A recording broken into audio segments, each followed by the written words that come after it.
এই প্রখর গরমে যদি এরকম ঠান্ডা ঠান্ডা আম পান্নার শরবত পাওয়া যায় তাহলে কেমন হয়। আমি এই রেসিপিটি সম্পূর্ণ সহজ পদ্ধতিতে করে দেখাবো। হাতের কাছে থাকা সামান্য কিছু উপকরণ দিয়ে আপনারা যাতে সহজে বাড়িতে বানিয়ে ফেলতে পারেন, আমি সেইভাবে আপনাদেরকে দেখাবো করে।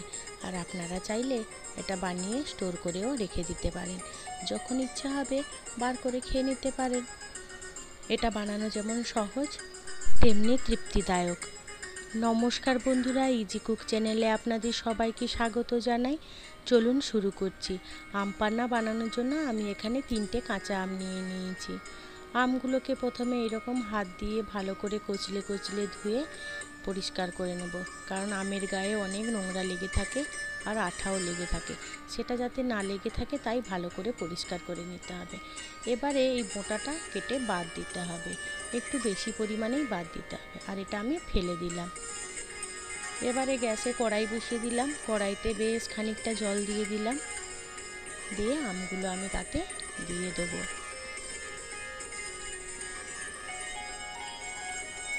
দিয়ে আমি ঢাকা চাপা দিয়ে আমি একে 5 থেকে 7 মিনিট সেদ্ধ করে নেব। এক পিঠ হয়ে গেছে, আরেক পিঠ আমি উল্টে দেবো, যাতে আমটা আমার সুন্দর করে সেদ্ধ হয়ে যায়। আবার এটাকে আমি ঢাকা চাপা দিয়ে সেদ্ধ করে নেব। বন্ধুরা, আপনারা আমের কোন রেসিপিটি ভালোবাসেন বা ভালো লাগে আপনাদের, সেটা কিন্তু আমাকে কমেন্টে জানাতে ভুলবেন না। 5-7 মিনিট পর ফিরে এলাম, দেখুন কাঁচা আম কীরকম পাকা আমের মতো হয়ে গেছে। এবারে এটাকে আমি তুলে রাখবো। আমগুলো তুলে একটু ঠান্ডা হলে আমগুলোকে আমি ছাড়িয়ে নেব। দেখুন কত সুন্দর সেদ্ধ হয়ে গেছে। আর ইজিলি এইভাবে ছাড়িয়ে নিতে হবে খোসাগুলো। এক একটা আম এইভাবে আমি সুন্দর করে ছাড়িয়ে নিচ্ছি, দেখুন কত সুন্দর উঠে আসছে। আমার এই চ্যানেলে পুরনো বন্ধুদের আমি পাশে থাকার জন্য অনেক অনেক ভালোবাসা দিচ্ছি, আর নতুন বন্ধুদের স্বাগত জানাচ্ছি। আপনারা আমার চ্যানেলটিকে সাবস্ক্রাইব করে আমার পাশে থাকবেন, যাতে আমি অনেক দূর এগিয়ে যেতে পারি। দেখুন আমগুলো আমার সুন্দর করে ছাড়িয়ে নিয়েছি, খোসাগুলো আমি ফেলে দিলাম। এবারে আমি একটা ছেঁকনিতে এরকম আমগুলোকে ঘষে ঘষে আমি আমের পাল্প বার করে নেব,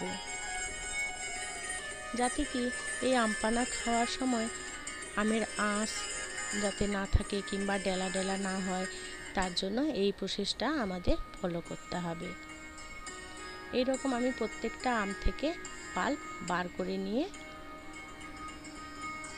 এই আটিটা ফেলে দেবো। আটিটা এইরকম দেখুন কত সুন্দর পরিষ্কার হয়ে গেছে।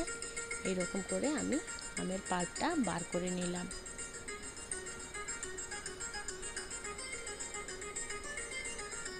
দেখুন কত সুন্দর পাল্প বেরিয়ে গেছে।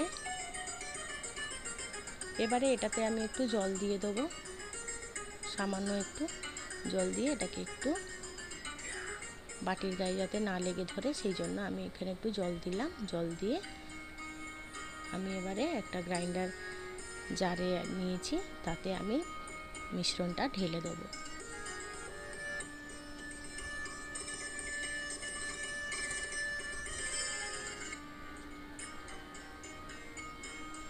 এবারে আমের মিষ্টতার উপরে নির্ভর করে আপনারা চিনি মেশাবেন। আমি এখানে 1 বাটির মতো চিনি নিয়ে নিয়েছি, কয়েকটা ফ্রেশ পুদিনা পাতা নিয়ে নিয়েছি, বিট নুন নিয়ে নিয়েছি 1 চামচ, আর আমাদের রেগুলার সল্ট নিয়ে নিয়েছি স্বাদ মতো, আর ভাজা জিরের গুঁড়ো নিয়ে নিয়েছি 1 চামচ, আর গোলমরিচের গুঁড়ো নিয়ে নিয়েছি, আর একটা কাঁচা লঙ্কা নিয়ে নিয়েছি। এবারে মিক্সির জারে আমি এটাকে ফাইন পেস্ট বানিয়ে নিয়েছি। একটুখানি আলাদা করে রাখলাম, যাতে কি এটা ন্যাচারালি আমি দেখাবো। আর একটা লেবু আমি এখানে ইউজ করেছি, আর কয়েক ফোঁটা ফুড কালার দিয়ে দিলাম। আমি ফুড কালার ইউজ করেও দেখাবো কেমন লাগছে, আর এমনি ন্যাচারালিও দেখাবো কেমন হচ্ছে। আপনাদের পছন্দ অনুযায়ী আপনারা বানিয়ে নেবেন। এবারে আমি এটা সার্ভ করার জন্য 3টে কাঁচের গ্লাস নিয়ে নিয়েছি। উপরে ভাগটা একটু লেবুর রস লাগিয়ে চিনি লাগিয়ে নিয়েছি। এবারে ওই মিক্সি করে রেখেছিলাম যে মিশ্রণটা, ওটা একটু একটু ঢেলে দিলাম।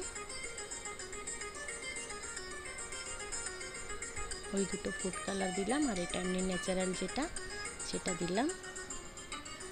এবারে এখানে আমি বাকিটা ঠান্ডা জল মিশিয়ে দেবো। আপনারা চাইলে এখানে বরফও মেশাতে পারেন, যেহেতু আমি এখানে ঠান্ডা জল ইউজ করছি তাই আমি এখানে বরফ আর দিচ্ছি না।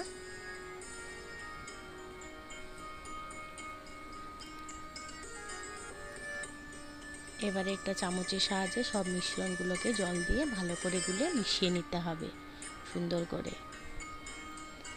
আপনারা যেভাবে পছন্দ করেন সেইভাবে মিশ্রণটা কমিয়ে বা বাড়িয়ে নিতে পারেন। আর এই মিশ্রণটা আপনারা স্টোর করে রেখে দেবেন ফ্রিজে, যখন ইচ্ছা হবে তখন খেতে পারেন। একটু সুন্দর দেখার জন্য আমি এরকম লেবু স্লাইস কেটে গ্লাসে লাগিয়ে দিলাম, আর ফ্রেশ পুদিনা পাতা একটু দিয়ে দিলাম যাতে আরও সুন্দর হয় দেখতে। রেডি হয়ে গেল আমার আম পান্না। কেমন লাগলো রেসিপিটি আমার? যদি ভালো লেগে থাকে তাহলে একটা লাইক করে দেবেন, আর যদি বাড়িতে বানান আমাকে কমেন্টে জানাবেন, আর আমার চ্যানেলটিকে সাবস্ক্রাইব করে আমার পাশে থাকবেন। আপনারা ভালো থাকুন, সুস্থ থাকুন, আর আমার ভিডিওটি দেখার জন্য অনেক অনেক ধন্যবাদ আপনাদের।